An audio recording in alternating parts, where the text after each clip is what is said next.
Beef tallow is classic for French fries, traditional with Belgian frites, or even the original recipes for McDonald's French fries. In taste tests, people usually prefer fries made with tallow over ones fried in vegetable oils. When I tested fries made with tallow compared to peanut oil, the tallow fries were better not so much for the flavor, but more for the texture. They stayed crispier longer as they cooled down. Why does tallow work so well? When it comes to frying fat, you usually hear about potential health risks and maybe the smoke point, but there's a lot more to it than that. If you look at fat more like a material with physical properties, you learn some interesting things about tallow. Disclaimer, it turns out fats are really complicated and I'm not a chemist. Apologies in advance if I don't have the science of this perfect, but here's what seems to be going on with tallow. In French fries, the crispness comes from two things. First, as the fry cooks in the oil, the starches swell and burst and mix with water to make a sort of gel. When you pull the fries out of the fat and let them cool down, the gel structure solidifies into a more rigid network. And this explains the importance of a two-step frying process. Pulling the fries out and letting them cool helps create the crispy structure. At which point you want to make them even crispier by removing the water that remains in the gel, hence the second fry. The more water you can remove, the more crispy it'll be.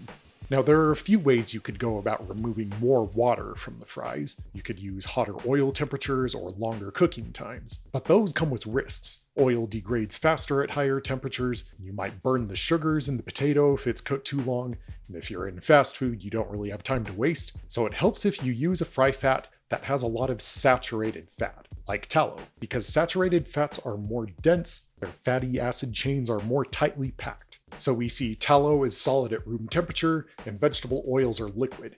And apparently a solid fat translates to a higher heat capacity. The tallow literally holds more energy. Here's what this means in the real world. If you take 2 quarts of tallow and compare it to 2 quarts of peanut oil at the same temperature, and you add equal amounts of French fries, you can see how over the course of a few minutes, the tallow retains more of its heat.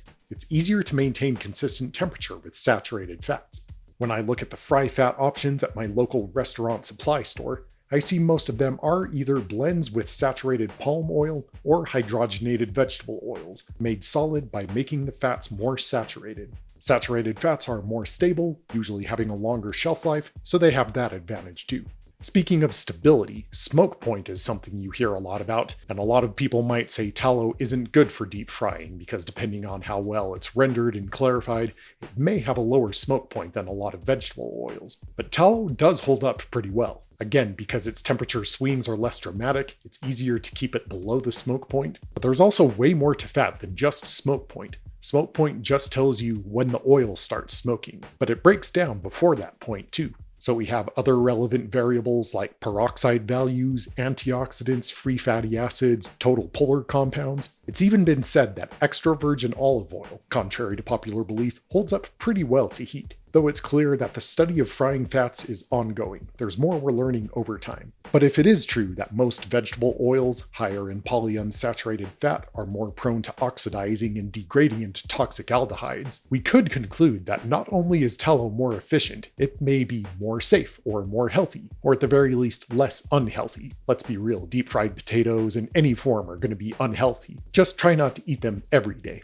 But here's another reason tallow is special. You've heard that oil and water don't mix. That's generally true, but frying changes that. Nerdy food science articles explain as the fat is heated, it breaks down and becomes less hydrophobic, less afraid of water. This turns out to be a good thing in one way. Oil that's less hydrophobic has more direct contact with the food and promotes browning and crispness. This is why it's common to add a scoop of old oil in with your fresh oil, which can be a bit too squeaky clean. But old oil comes with a downside. When you pull fries out of the fryer, they quickly absorb whatever oil is left on the surface, and older oil is more readily absorbed. Because it's not as afraid of water, it can work its way deeper inside. Now, fries are supposed to absorb some fat, but too much can make the fries greasy, which is no good. So yet again, tallow to the rescue. Because tallow is full of longer fatty acid chains, and the longer chain it is, the more hydrophobic it is. So tallow probably has better resistance to being absorbed, leaving you a more cleanly crispy fry. As an American who up until recently had only had fries made with vegetable oils, I was surprised to find that tallow offers so many advantages. I have so much more respect for it now, and for the Belgians who maintain tradition and still use it. It's a tradition worth carrying on. If you fancy making better homemade French fries, I highly recommend giving tallow a shot. You can buy it from a butcher or make it yourself. It's really easy. You just take some beef fat, cut it up into small pieces, put it on a pot with a splash of water on about medium-low heat, stirring occasionally until the fat bits get brown and you have a nice golden liquid. Strain through a paper towel. It's that easy. You can keep rendered tallow in the fridge for a few weeks, or if it's going to be longer than that, you can put it in the freezer. And the best advice I've heard about reusing frying oil is absolutely yes. You can reuse your frying oil several times, and you should think of it like motor oil in your car. When it starts getting dark and smelly, that's when you need to change it. But up until that point, feel free to reuse it.